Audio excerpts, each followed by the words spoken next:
All right, we're live. Greg from Uppeal Design is joining me today. Greg, how are you doing this Friday? I'm great. Thanks for having me. Yeah, looking forward to this just because you're in a space, and I'll let you get into a little bit more. You're in the space of mobility and well-being in the workspace, which I think is really undertapped. And, it's something that me as a former athlete, someone that's in touch with my health and fitness side, really appeals to me. So why don't you start off and give us kind of the 30-second pitch for what Appeal Design is? Sure. So at Uppeal, we're just trying to add mobility to the workspace. So we build the only floor sitting to standing electric adjustable height desk, and we're just trying to allow people, a third domain of work. So whereas we like to say we're as different to a standing desk as a standing desk is to a fixed desk. So just trying to add mobility, add different positions for your body throughout the day. So, what about your kind of career journey? Because you started off as a mechanical engineer, did a couple of stints in the design defense industry. Talk a little bit about your journey getting to where you are today as a founder of Appeal Design. Sure. So I graduated with a degree in aerospace engineering, and when I graduated, there weren't a ton of aerospace companies. It was kind of work in defense or do something else.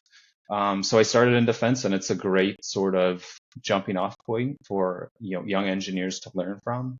It's not as fast paced as the startup industry. You can learn at your own pace and kind of work as hard as it, get your hands in as many pies as you want. You can work in um, different aspects of engineering. You can do software or the mechanical side. And I started off as a software engineer. I was doing acceptance testing for radar warning receiver algorithms.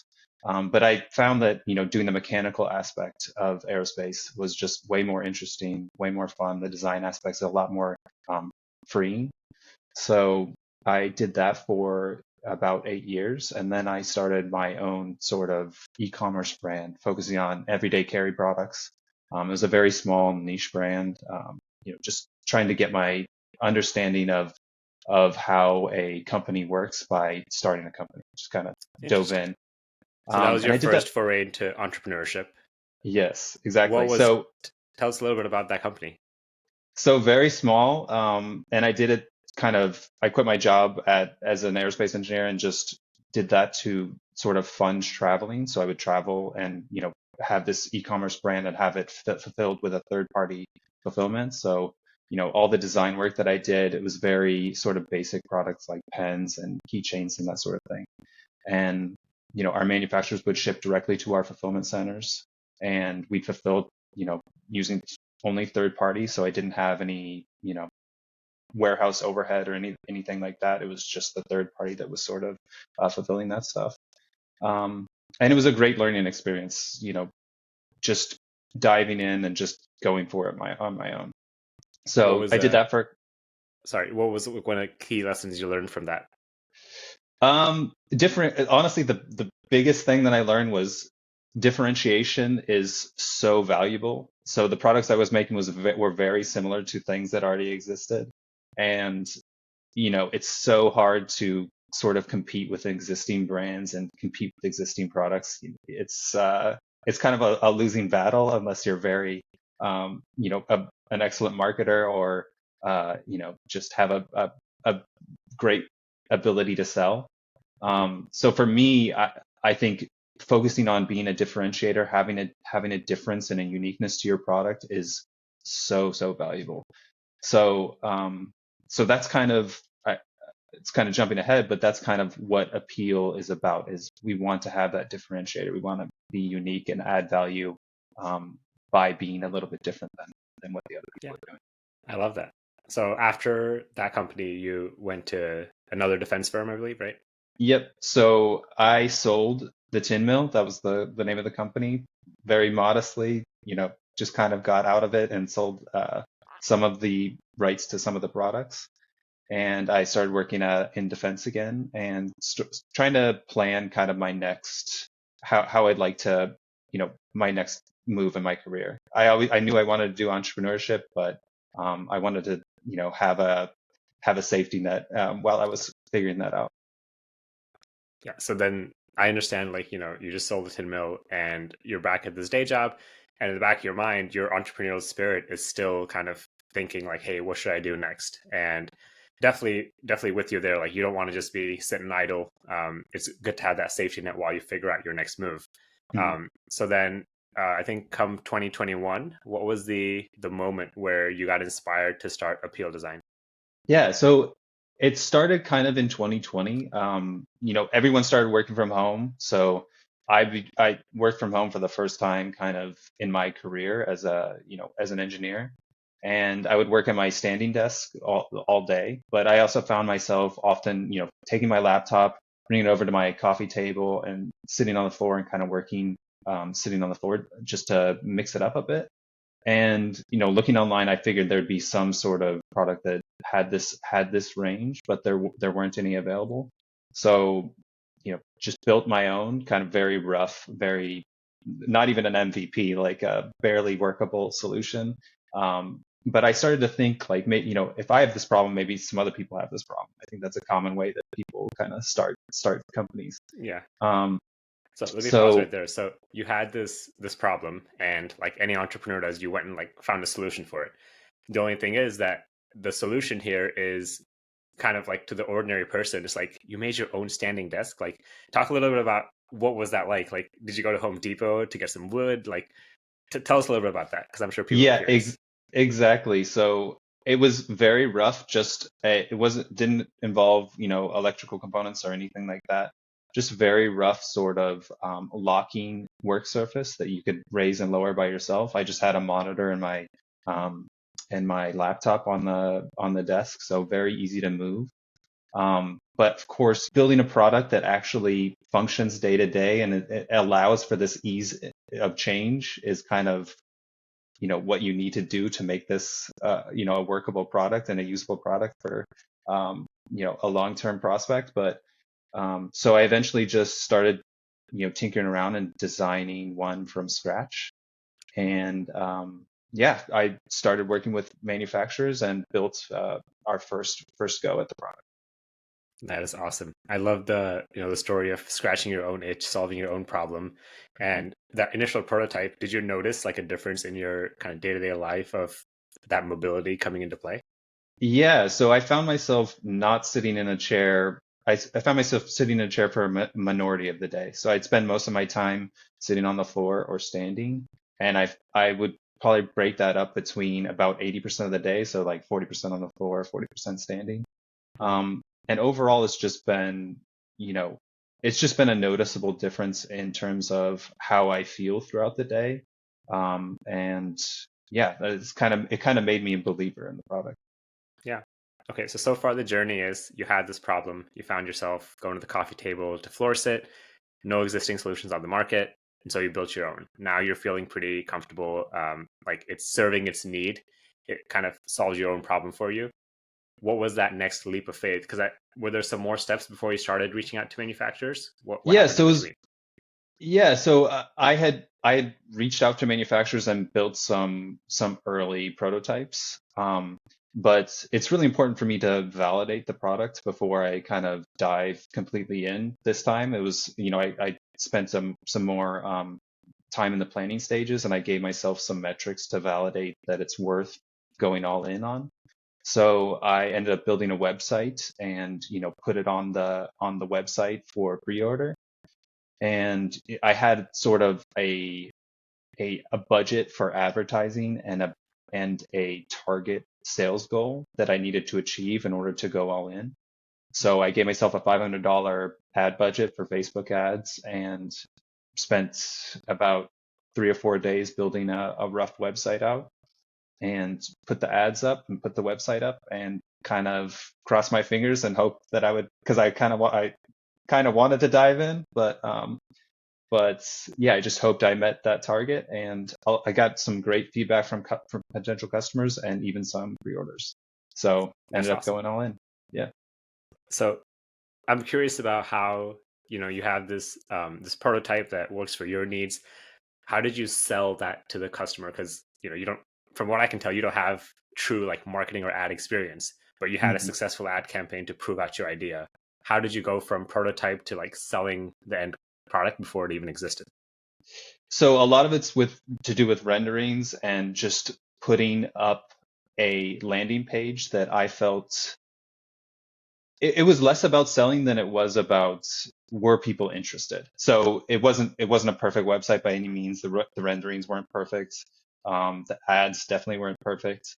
It was more just to prove that there was an interest there, despite all these sort of hurdles, like poor renderings and imperfect website. Um, and to me, that's kind of added to the value, the validation is just the idea that Absolutely. people were more interested in the idea as opposed to the marketing behind the idea. Absolutely. It's so easy sometimes to mistake validation with just like really good design, like, fonts, brands, like sometimes you hire a whole team for that. And if you can prove that something is so bare bones as, something you threw up in a couple of days and people are still interested, that kind Mhm. of makes it true to the idea, I feel like. So, yeah, so kudos for figuring that out. Thanks. Um, Yeah, how, I think it's so important. Honestly, I think that's how we've been operating since the get-go. And now kind of we're at a stage, not to jump too far ahead, we're kind of at a stage that we'd like to scale, and we have this sort of great validation from the past couple years, and it really gives us confidence that there is a need for this and that people will find value in this sort of product. yeah, absolutely. Okay, so now you've got a couple pre-orders under your belt. You've got, the idea is valid. You're still working at your day job at Lockheed Martin. So what's next now? So for me, it was kind of balancing my day job with how I'm trying to scale the company, trying to line up manufacturers and kind of figure out, the web aspect and social aspect and that sort of thing. Um, so I did set a deadline where I wanted to quit my job and go on this full time. And for me, I had to line up a loan to sort of make sure that I had the proper amount of funding to start the company, as well as in addition to my savings. Um, that's kind of one of the challenges with hardware startups is they're incredibly expensive. Everything's more than you think it will be. Honestly, you can do all the planning in the world, but there's always going to be these unforeseen costs. So lining up the what I thought the proper amount of funding was absolutely crucial. And um, eventually, I decided to go all in and quit my job and focus full time on this in April of 2021. So after about 4 months of running the company, and yeah, it's hard to know when the right time is, but I think at that moment it was the right time.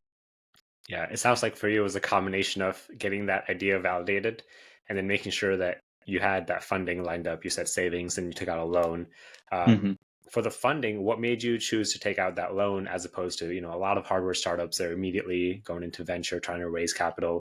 What was that decision making for you? Yeah, venture is great, and I think it's something that probably most hardware startup should do, in my opinion, just because it costs so much money to develop and to produce inventory, and there's a lot of money that's kind of tied up while you're waiting for your inventory to hit your shelves and while you're waiting to sell through that inventory. So for me, it was more an immediacy. I believed I could scale a lot slower, grow a lot slower using the loan and my savings. And I think if I were to go back and do it again, I probably would have moved. I probably would have gone with VC funding because it's just such an easier route, and it's also nice to have a reliable partner that's kind of in it with you, even if they're just providing funding. So my advice to hardware people would be to definitely secure that funding when you're starting out. But um, there are options. You can do it both ways. It's just much harder, I think, with the self-funding and with the loan. Yeah, I think the way that kind of makes the most sense to me, just having seen a couple of these companies go through it, is like try to get funding not at the earliest stage where it's just an idea, but like just a little bit into that journey where maybe you've got some pre-orders, you've got some validation, and you kind of have a stronger case to present because then you're diluting yourself less too, right? And Hmm. I feel like at that Definitely. point you're Yeah, not using the I think money. going with funding is not risk-free because you do have to. you do have to put that time in and that effort in to pitching and creating the pitch deck and that sort of thing. So it's not risk free, and yeah, you just got to find what's right for you and make sure you plan and think it through for sure. Let's move on to some of the logistics of kind of building and shipping a standing desk, which, unlike a lot of other wearables and sensors, this is a pretty big item physically. So, what was some of your first discussions with manufacturers, and like tell us some of the lessons that you learned going through that? Yeah, so there's a lot of things that I assumed going into it that were wrong, and a lot of things that I learned along the way. Specific components of the desk, I assumed that they would be common and they would be, they wouldn't require new tooling, they wouldn't require specialized tooling. But there are some, things that you encounter as you're going through the design process that you have to constrain yourself a little bit, or unless you have like a ton of money to build all this, an enormous volume, or a brand new tooling or that sort of thing. So just going through the design process and finding the proper manufacturers, it's great to do that as early as possible and make sure your every aspect of your design is as sort of lined up as possible. Um, and yeah, planning out how your inventory comes in is very important as well. The timing of things and how you plan to sort of integrate everything, if it's complex assembly, is really important as well. We currently work with 4 separate factories, and that's because not all of our components kind of rely on specific capabilities of specific factories. We're looking to consolidate into one, but um, yeah, it just requires a ton of planning and forethought, and making sure you have everything lined up and you have your design very, very well thought out. Mm. Yeah. And how did you kickstart that process? So when you were reaching out to manufacturers, did you use a website like Alibaba? How did you vet out different manufacturers and kind of make a decision? Yeah, Alibaba was fantastic.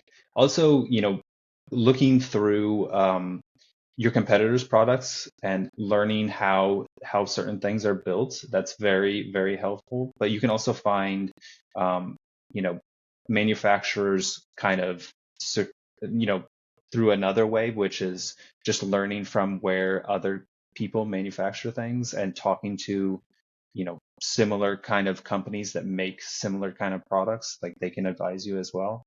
But a lot of it was found through Alibaba, and then finding other components through different customers that have were able to recommend stuff for us. Mm. That's great. I really want to highlight the point you made about kind of learning from your competitors. It's easy for people to kind of see competition and get discouraged, but competition shows that there's a market and it shows that there's a precedent and there's a lot of learnings there. So, um, fast forward to today, how are you kind of maintaining your awareness of your competitors in the space? Yeah, it's really important. I think what how we operate is we're just trying to make the best product possible. We do keep an eye on competitors, of course, but I think moving forward, we're just trying to build kind of from first principles and kind of scratch our own itch, as you mentioned before, like something that we enjoy using. We're kind of our target market as well. So I think as long as we make a great product and continue working from first principles, that's kind of what's important for us. Yeah, I love that. When it comes to kind of shipping and like getting this to customers' doors, tell me about that. Did you learn something new? Was it surprising, the challenges that you faced? Yeah, so a huge, super huge task for us. Because our product is so large, so much of the cost to operate the business comes from fulfillment. So it's really critical for us to kind of understand and execute properly. We're very small early on. We're based in New York City. We just had a small warehouse in New York City. We'd stock everything there, assemble everything there, and fulfill there. Um, so it was a bit of a challenge, but it also kind of makes you very lean, and it makes you kind of make makes you really understand how to fulfill as efficiently as possible. Um, but there's a ton of lessons along the way. Shipping insurance, very critical, very important. Making sure your product is packaged properly is enormously important. Doing some test runs and understanding that, could have saved us a lot of money early on. Um, just minor things involved with shipping insurance as well. There's some products that don't qualify for insurance if they have the logo or the title on the packaging, outside packaging. Interesting. So kind of things that are obvious in retrospect, maybe, but lessons we had to learn along the way. Yeah, that's super interesting. Like I would have never thought of the logo needing to be on the packaging, but now you mention it, like I've definitely seen packages where some would have the logo and some won't have the logo, and I'm sure there's Yep. some nuances there. Yep. Cool. And you mentioned kind of you're at the stage now where you're starting to scale, starting to grow and get more customers. So I want to just share how you and I met, which was through a user interview that you were doing. So you and Jack, you were looking at kind of some of your potential customers and scheduling these user interviews with them, which in my opinion, it's so refreshing to see that you're just not operating in like isolation. You're going and you're talking to your potential users. So what prompted that and how's that been going? Have you had any interesting learnings? Yeah. So Jack coming on has been fantastic. He kind of has a better background or a more professional background in startups than I do. I come from sort of the defense industry and learning through kind of on my own. So him coming on and understanding how to talk to the customers, how to best understand what our customers' needs are, has been fantastic. And I think we're going to, as we scale, that's going to be such a huge focus for us is just learning from our customer, understanding what they need from our product, and better making a better product that way.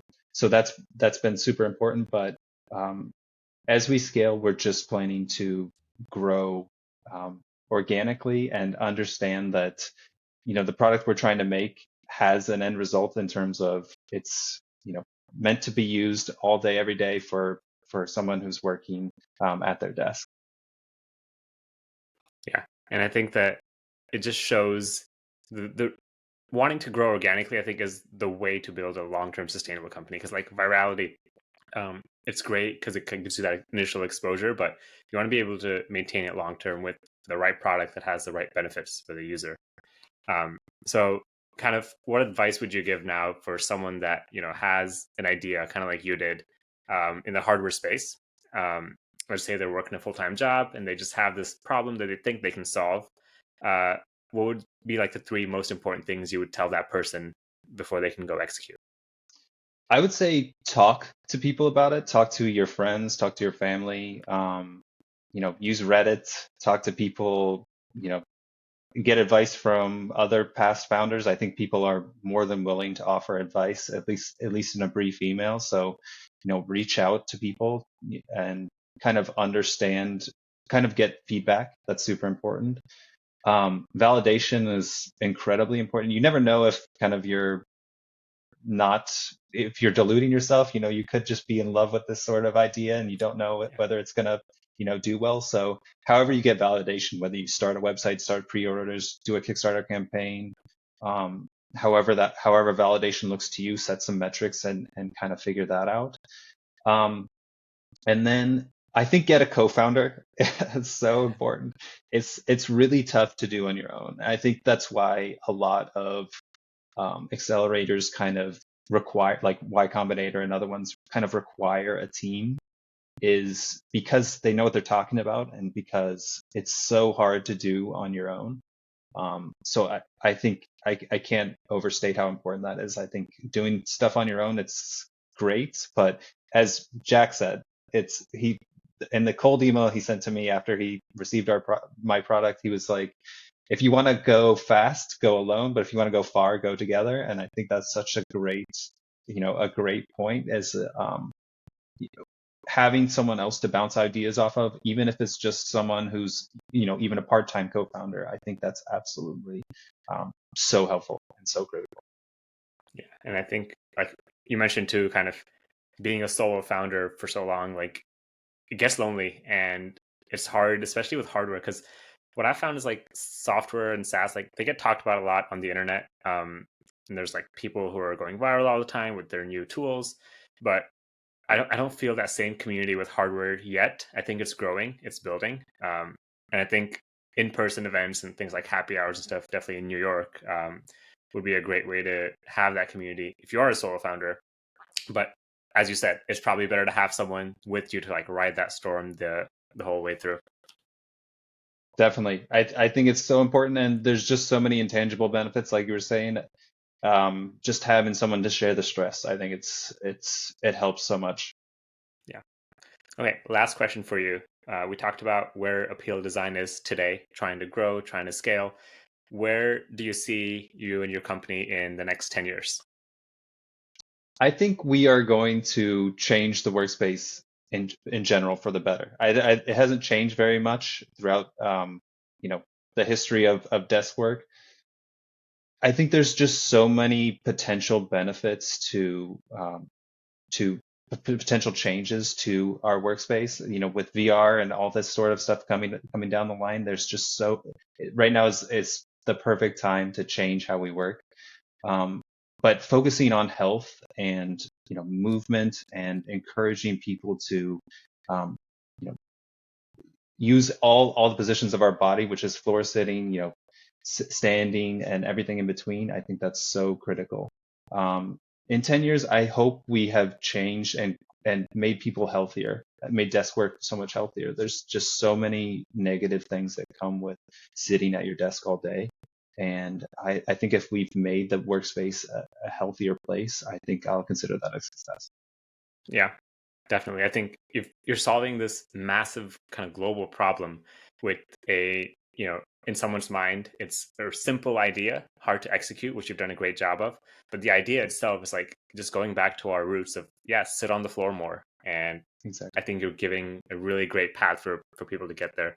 The other thing Yeah. that I see for you is kind of a community around this, right? We talked about a little bit about the people that are early adopters for things. So, for example, even standing desks, I don't know the full history, but I'm sure the first couple standing desks, people were like, why would you want to stand? And then slowly that caught on.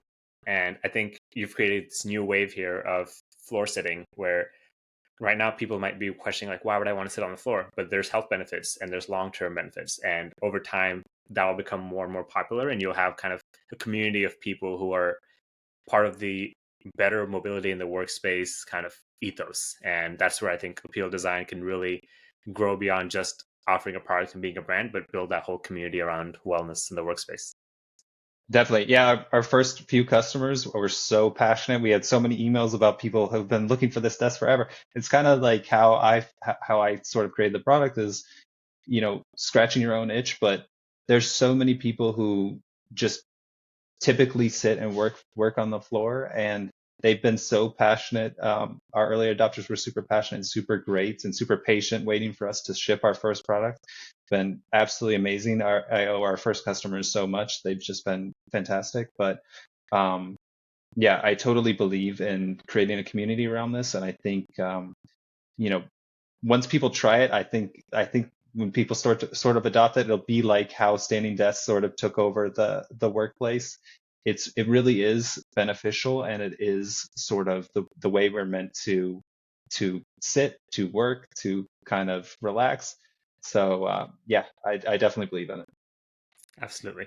Well, all the best to you, Greg. And lastly, where should listeners go if they want to learn more about your product, learn more about the benefits of floor sitting, and buy their own desk? Yeah, so you can visit us at uppealdesign.com. So it's Uppeal, but with a U, Uppeal. And you can check us out on Instagram at Appeal Design and Facebook at Appeal. Cool. Thanks so much for sharing some of your thoughts here with us, Greg. I really appreciate it. Thanks so much for having us.